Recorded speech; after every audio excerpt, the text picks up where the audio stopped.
Hello दोस्तों, बाबा मोहन कृपा YouTube channel में आपका हार्दिक स्वागत है। दोस्तों, गीता के अनुसार बुरे वक्त में हर व्यक्ति को ये काम जरूर करना चाहिए जो आज हम इस वीडियो में बताने वाले हैं। दोस्तों, वीडियो की जानकारी शुरू करने से पहले अगर आप हमारे चैनल पर नए हैं तो हमारे इस चैनल को लाइक और सब्सक्राइब, साथ ही साथ बेल आइकन को दबाना ना भूलें, जिससे कि हम यूट्यूब पर कोई ऐसी इंटरेस्टिंग वीडियो डालें तो उसकी नोटिफिकेशन आपको सबसे पहले मिल सके। तो दोस्तों, शुरू करते हैं।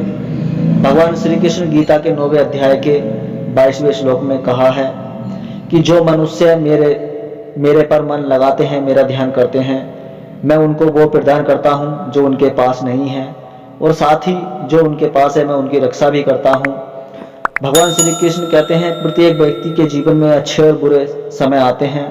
अच्छे समय की तो चर्चा सब लोग करते हैं, लेकिन बुरे समय के बारे में कोई भी चर्चा नहीं करता। अक्सर लोग कहते हैं कि मेरा समय बहुत खराब चल रहा है, समझ नहीं आ रहा कि क्या किया जाए, कैसे अपने बुरे समय को अच्छे समय में बदलूं। लेकिन सच तो यह है कि दो चीज़ें ऐसी हैं जिसे बुरे समय में करना चाहिए। भगवान श्री कृष्ण ने गीता में बुरे समय के लिए कहा है। इसे हम एक कहानी के माध्यम से जानेंगे। एक बहुत ही गरीब किसान था। वह था तो बहुत गरीब, लेकिन मेहनती और खुश था। वह रोज सुबह उठकर मंदिर में जाकर केवल 10 मिनट भगवान के आगे हाथ जोड़कर प्रार्थना करता था। उस किसान की पत्नी भी हर रोज उसके साथ मंदिर जाती थी। प्रार्थना करके वह सारा दिन अपने खेतों में काम करता। उसका जीवन बहुत अच्छा चल रहा था। अपनी मेहनत से वह बहुत कुछ ज़्यादा तो नहीं कमा पाता था, लेकिन फिर भी जितना भी कमाता था उसमें से कुछ पैसे लोगों की भलाई में लगा देता था। एक उस किसान के गांव में बीमारी फैल गई। किसान का इकलौता बेटा बीमार पड़ गया। किसान के गांव में इस बीमारी के इलाज के लिए कोई अच्छा डॉक्टर नहीं था। पास ही के शहर में उस बालक को ले जाया गया। शहर के इस अस्पताल का इलाज बहुत ही महंगा था। उस बेचारे किसान के लिए अस्पताल और डॉक्टर का खर्चा दे पाना बहुत ही मुश्किल था। किसान दिन प्रतिदिन हिम्मत हारता जा रहा था। एक दिन अस्पताल में बैठे बैठे वह इतना हताश हो गया कि वह जोर जोर से रोने लगा। साथ ही कहने लगा, पता नहीं किस चीज का बदला भगवान मुझसे ले रहे हैं। कभी वह खुद को कोसता तो कभी भगवान को, लेकिन किसान की पत्नी को भगवान पर अटूट विश्वास था। लेकिन किसान को आशा की कोई किरण नजर नहीं आ रही थी। अस्पताल के कुछ दूरी पर ही एक मंदिर था। किसान की पत्नी हर रोज उस मंदिर में प्रार्थना करने जाती थी, लेकिन किसान का मन प्रार्थना करने का नहीं था। डॉक्टर ने उस किसान से कहा, बच्चे के इलाज के लिए 10,000 रुपये की आवश्यकता है, पर किसान के लिए इतनी बड़ी रकम इकट्ठा कर पाना मुश्किल था। किसान की पत्नी अब भी मंदिर जाती थी। वह भगवान के आगे हाथ जोड़कर प्रार्थना करती कि उसका पुत्र ठीक हो जाए। एक दिन मंदिर में एक सेठ आया।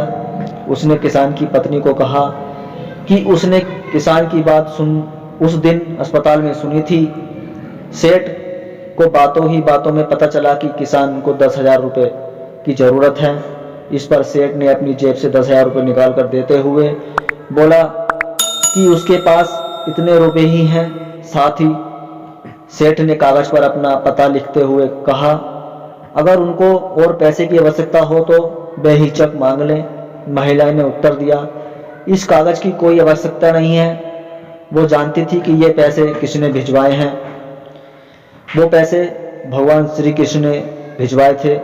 जिसने भी ये पैसे दिए हैं वह परमात्मा उसका हमेशा ख्याल रखें। इसे कहते हैं अटूट विश्वास।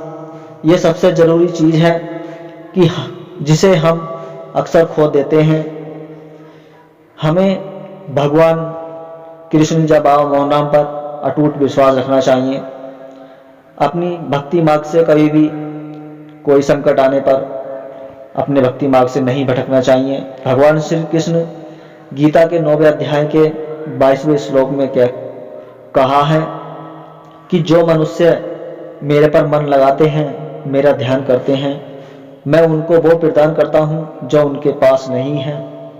साथ ही साथ जो उनके पास है मैं उनकी रक्षा भी करता हूँ। इसलिए यह बहुत ज़रूरी है कि हम अपने बुरे वक्त में परमात्मा पर भरोसा रखें, हम अपने बुरे वक्त में भगवान श्री कृष्ण या बाबा मोहन राम पर भरोसा रखें। इसके अलावा गीता के दूसरे अध्याय के 14वें श्लोक में कहा है कि सुख और दुख का भाव इंद्रियों से निकलता है, ये मौसम के समान है, यानी ये सुख और दुख दोनों ही हमेशा नहीं रहेंगे।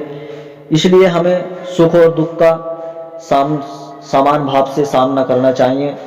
ऐसा नहीं है दोस्तों कि हम पर अगर कोई दुख आ गया है तो हम अपने भक्ति मार्ग से भटक जाएं, या अगर हमारे ऊपर सुख है तो हम इस स्थिति में भगवान को खूब ज़्यादा याद करते हैं और दुख आने पर भगवान श्री कृष्ण या बाबा मोहन राम को भूल जाते हैं। ऐसा नहीं है दोस्तों, सच्चे मन से बाबा मोहन राम कृष्ण भगवान की भक्ति में लगे रहें, अपनी भक्ति या साधना मार्ग से कभी नहीं भटकें। दुख और सुख तो भगवान भी नहीं मिट सकते, जो भाग्य में लिखा है वो तो भोगना ही पड़ेगा। फर्क इतना है कि अगर आप बाबा मोहन राम या श्री कृष्ण भगवान की पूजा भक्ति साधना करते हैं तो वो आपके बड़े से बड़े संकट को एक छोटे से संकट के माध्यम से छोटा करके निकालकर आपकी परेशानी को दूर करते हैं। तो दोस्तों, ये थी मेरी जानकारी कि गीता के अनुसार बुरे वक्त में हर इंसान को ये काम जरूर करना चाहिए। अपने भी अगर आप पूजा भक्ति साधना करते हैं, चाहे बाबा मोहन राम या कृष्ण भगवान हो, तो हमेशा सच्चे मन से भक्ति भाग में लगे रहना चाहिए। ऐसा नहीं है कभी दुख आ गया तो हम अपने पूजा साधना को छोड़ देते हैं। और दोस्तों, ऐसा होता भी है कि जब हमारे ऊपर अच्छा समय होता है तो हम भगवान श्री कृष्ण या बाबा मोहन राम की पूरे तन मन से पूजा करते हैं, और जब बुरा वक्त आता है तो हम ये सब कुछ छोड़ देते हैं, सच्चे मन से भक्ति भाव पूजा से नहीं करते। तो दोस्तों, ऐसा नहीं है, सुख और दुख तो आते जाते रहते हैं, हमें कभी भी अपने पूजा पाठ भक्ति भाव से नहीं हटना चाहिए। हमेशा सच्चे मन से बाबा मोहन राम या श्री कृष्ण भगवान की भक्ति करते रहना चाहिए। तो दोस्तों, अगर मेरी ये जानकारी आपको अच्छी लगी हो तो मेरे इस चैनल को लाइक और सब्सक्राइब, साथ ही साथ बेल आइकन को दबाना ना भूलें, जिससे कि मैं यूट्यूब पर कोई ऐसी ही वीडियो डालूं तो उसकी नोटिफिकेशन आपको सबसे पहले मिल सके। धन्यवाद दोस्तों। जय बाबा मोहन राम।